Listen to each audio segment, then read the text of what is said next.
সমাজসেবা কার্যক্রম আছে এবং সেই কর্মসূচির সঙ্গে আমরা যুক্ত হতে পেরে আমরা কয়েকজন আমরা সত্যি নিজেদেরকে খুব গর্বিত মনে করি।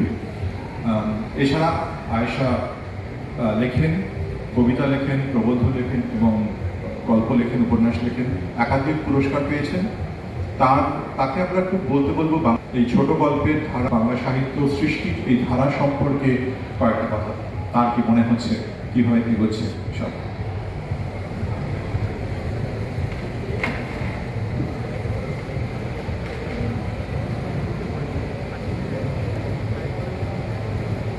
নমস্কার, আদাব, জোহার।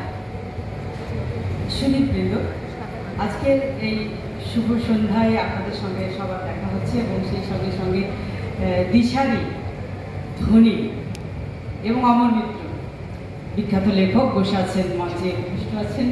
তাদের সবার সামনে কিছু কথা বলা আমার দৃষ্টতা, তবুও দু চার কথা বলতে খুব লোভও হয় আবার ভয়ও হয়।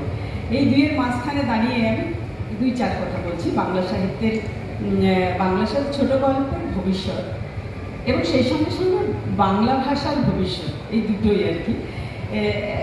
এখানে অনেক ভালো বলতে পারবেন অনেকেই, তবুও আমার অভিজ্ঞতা থেকে একটি কথা যদি বলি যে বাংলা ছোট গল্প হৃদয়কে টেনে নিয়ে যায় অনেক উপরে, হৃদয় ভেঙে যায় কোনো কোনো গল্পে, কখনো কখনো অ্যাডোলেসেন্ট মানে তরুণীর প্রেম, সে আমাদেরকে বয়স্ক হলেও আমরা আবার তরুণ অবস্থায় ফিরে যাই।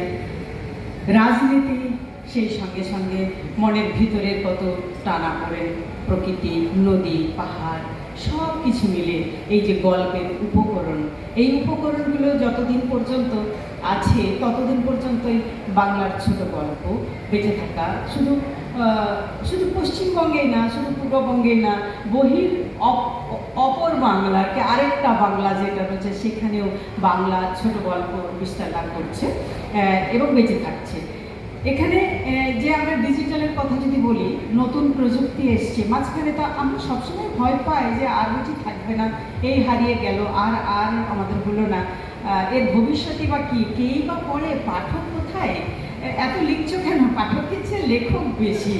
এই যে কথাগুলো আমরা শুনি সবসময়, লিখতে লিখতে আমি নিজেও ভাবি, আমি ক্ষুদ্র লেখক, তার মধ্যে আমি ভাবি মাঝে মাঝে আর কি লেখা যায়, লেখা তো হলো, কী হলো, এইগুলো ভাবতে ভাবতে। যেমন একদিনে আমি বলতে গেছিলাম একজন ডাক্তারকে, একটা বই দিতে গেছিলাম গত বছর, তো বললেন যে কী হবে লিখে বলো তো আয়েশা, যা হচ্ছে দেশ জুড়ে, গল্প করে কি কারো মনের পরিবর্তন হয়? তখন আমি বলেছিলাম হয়, এবং বাঙালির তো হবেই, দেখবেন যা ভাবছেন তা হবে না, কিন্তু যা হলো আর কি, কথাটা না বলাই ভালো, মানে যে কথাটা বলতে মানা সেই কথাটাই বলে ফেলি আর কি সব জায়গাতেই। সেই আর কি যে হেরে গেল ওরা, আমরাই আবার জিতে গেলাম, মানে মানুষ জিতে গেল। এই গল্পগুলোই, গল্প, কবিতা, ছোট ছোট ডকুমেন্টারি ফিল্ম, ছোট ছোট কথা মানুষের মনের অনেক বড় পরিবর্তন এনে দেয় এবং এটাই অনেক লম্বা সময় পর্যন্ত বাঁচিয়ে রাখে। এগুলোই ছোট গল্প। আমি রবীন্দ্রনাথ ঠাকুরের ছোট গল্পের জনক, আমরা সবাই জানি, এবং তিনি তার বিস্তার লাভ তিনি করিয়েছেন, তার ব্যাখ্যা তিনি দিয়েছেন। ঈশ্বরচন্দ্র বিদ্যাসাগর মহাশয়, তিনি বাংলা গদ্যের জনক। মীর মুশাররফ হোসেনকেও আমি এখানে বলতে পারি যে তিনি একজন বাংলা গল্পের সমন্বয়কারী।